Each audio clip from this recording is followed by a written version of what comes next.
Lara Fabian ne s'attendait sans doute pas à ce genre de questions en se rendant chez nos voisins belges.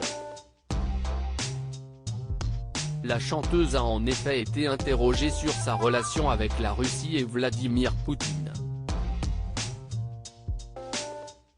Lara Fabian était sur le plateau des visiteurs du soir sur LN24 ce 28 novembre, la première chaîne d'info en Belgique, à l'occasion de la sortie de son autobiographie dans laquelle se mêlent expériences culinaires, souvenirs d'enfance, parcours professionnel, amour, amis, emmerde. Point dans tout, ses confidences, ses photos, ses recettes, la chanteuse de 50 ans raconte 17 histoires auxquelles sont liés des plats qui vont de son enfance à sa rencontre avec son mari, Gabriel Di Giorgio. Ils sont mariés depuis 2013. Et la chanteuse qui a fait sensation à la Star Academy, pour sa masterclass ou lors de la finale, fait le tour actuellement des plateaux de télévision et de radio pour promouvoir l'ouvrage. Lara Fabian interrogée sur ses liens avec Vladimir Poutine, l'interprète de J'y crois a encore été donc invitée dans une émission belge et le présentateur lui a posé une question plutôt dérangeante, au sujet de Vladimir Poutine. On m'a dit qu'il était amoureux de vous, le président Poutine, et qu'il vous l'avait déjà dit, est-ce que si est-ce vrai ? A osé le journaliste. Lara Fabian s'est alors étonnée, ah bon ? Non, en tout cas pas sous cette forme, je sais qu'il aimait ce que je faisais. Il vous a jamais dit de quitter l'Europe parce que ça pouvait péter dans les années à venir ? Ajoute le présentateur, décidément sans limite, face à son invité, forcément gêné. Non.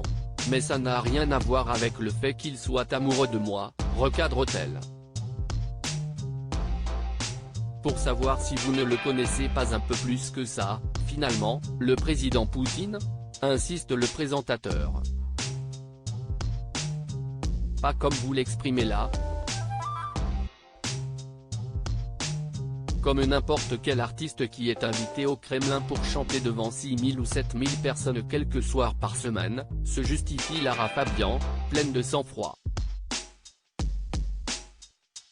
La chanteuse a dû payer une lourde amende pour chanter La Différence en Russie. Le journaliste belge en rajoute une couche, parce que j'ai lu que vous risquez la prison en Russie notamment avec une chanson en faveur de la cause homosexuelle, La Différence, note de la rédaction.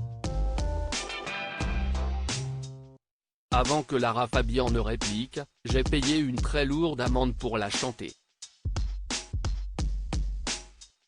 J'ai payé l'amende et le soir où il y avait des gardes qui voulaient m'emmener, j'ai dit emmenez-moi, allez-y, rapporte l'interprète.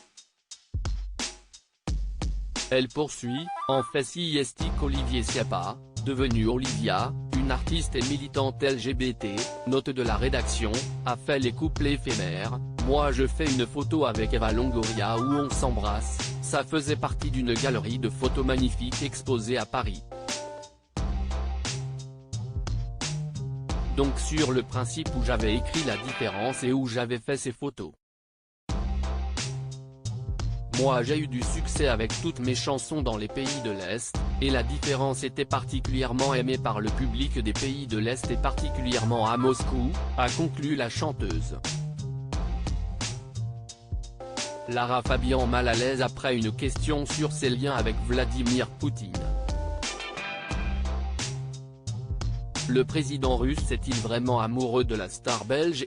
Retrouvez @LeFabianOfficial dans les visiteurs du soir, à partir de 22h20 sur LN24 Pic. Twitter.com/IBPGO, LN24 @LesNew24, novembre 28, 2022. À lire aussi. Je me suis senti totalement libre, Lara Fabian se confie sur son premier rôle très surprenant au cinéma.